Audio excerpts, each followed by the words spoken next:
What a wonderful room. Amazing room. I'm from Senegal, by the way. I just mentioned it earlier. The only Senegalese woman in the room. I think I didn't use ChatGPT. I took Uber. I just came from London yesterday.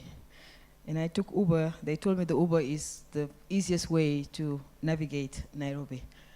So I just wanted to take this opportunity, first of all, to say good morning to you all, and good morning to Alkag and everyone at the Open Institute. It's an amazing organization.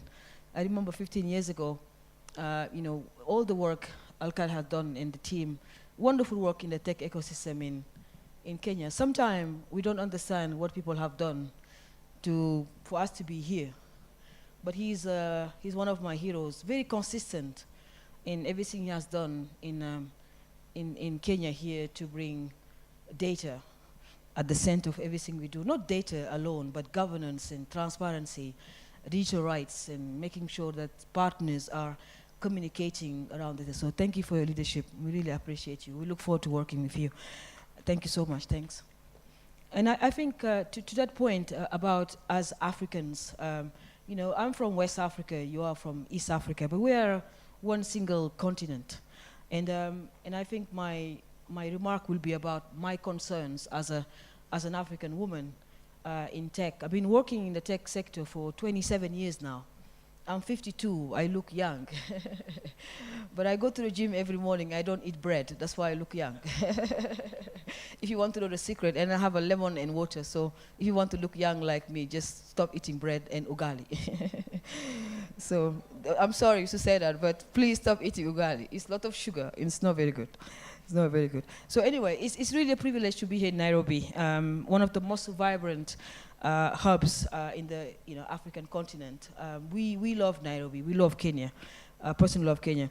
But before I begin, I really would like to say something very, very important for us as an organization. I would like to officially welcome Davis Ajenio, our COO. Davis, welcome. Thank you so much. Thank you. Davis has joined me recently to become the COO of I Am the Code.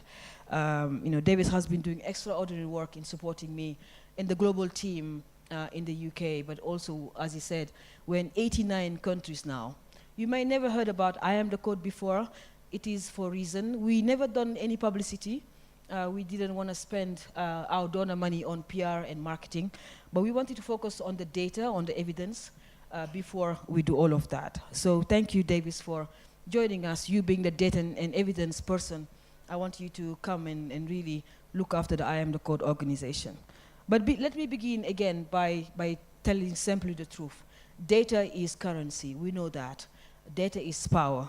But data without, if we don't distribute the data equally, it will be left, people will be left behind. Mainly young women and girls. My work is focused on young women and girls across the globe.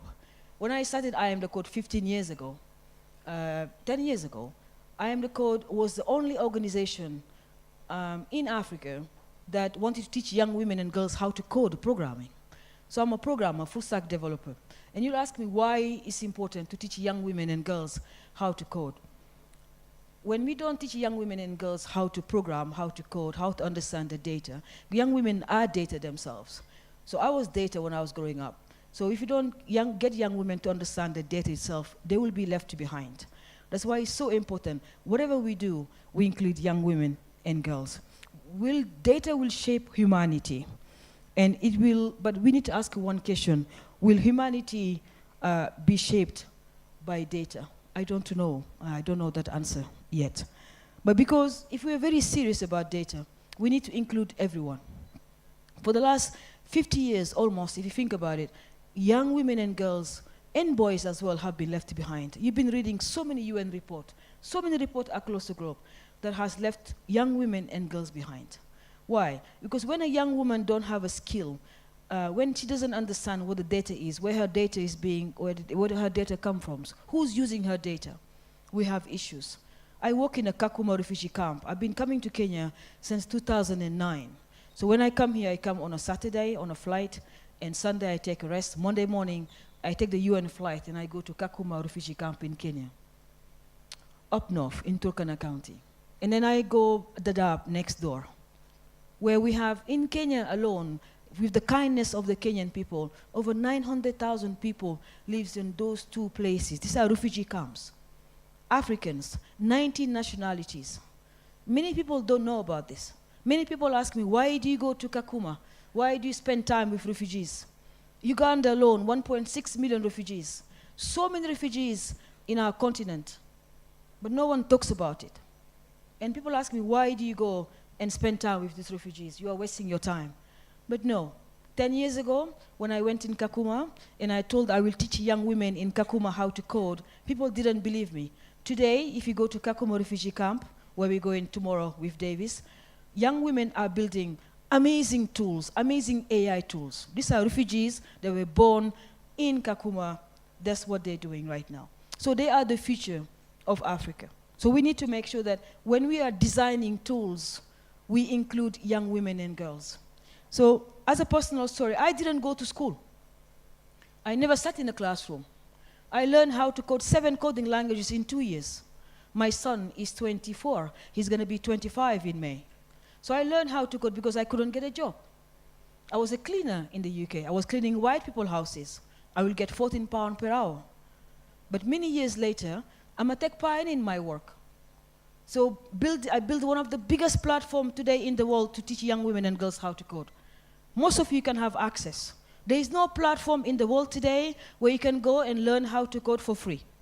Not only you will learn technical skills, but also you will have access to life skills, soft skills, and human-centric values. In Africa, what we've done as a continent, we invested in infrastructure. We invested in connectivity. But one of the things we have not done as a continent, we didn't invest in data.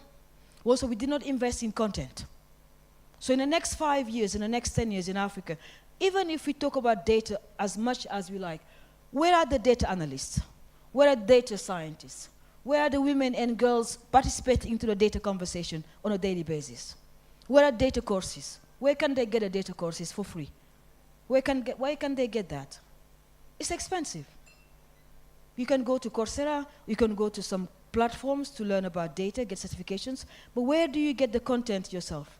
One course alone costs $9,000. So we have left so many people behind when you come to the data conversation.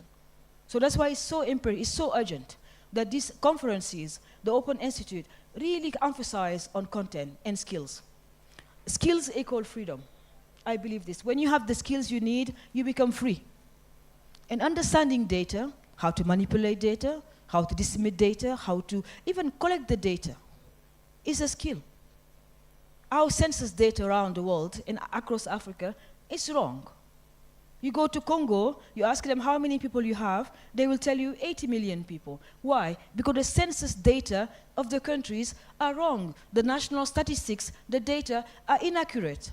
Because we have not taught our people how to collect the data, how to disseminate the data, how to aggregate the data, how to visualize the data, and how to put data, where is the evidence of the data. And so that means that when you're an investor coming to Africa, you are missing millions of people who are not part of the data you aggregated, and that includes young women and girls. Yesterday, we celebrated the International Women's Day. Millions of young people and women and girls are left behind. I was left behind as a child in Senegal. So my passport is a British passport. I'm not part of Senegalese census data because I was not counted for in a Senegalese census data. So I'm a Senegalese by birth, but I'm not Senegalese by nationality. So I was adopted to become Senegalese even when I was born in Senegal because I didn't have a birth certificate. So that's why when we talk about data governance, e-government, we need to make sure governments include people into the census. Because our sovereign data and our sovereign fund include the data we're talking about. So it's really, really critical. So I want to just close by saying, thank you so much for having me here. But one thing I just want to leave you with, skills equal freedom. Data, understanding how to use data is a skill. Please join I Am the Code, and we're going to work with the Open Institute to make sure you have access to the 65,000 courses. And I really would like, in the next 5 years, in 2030, most of you have access to the most amazing courses in the world. Thank you for having me. Thank you.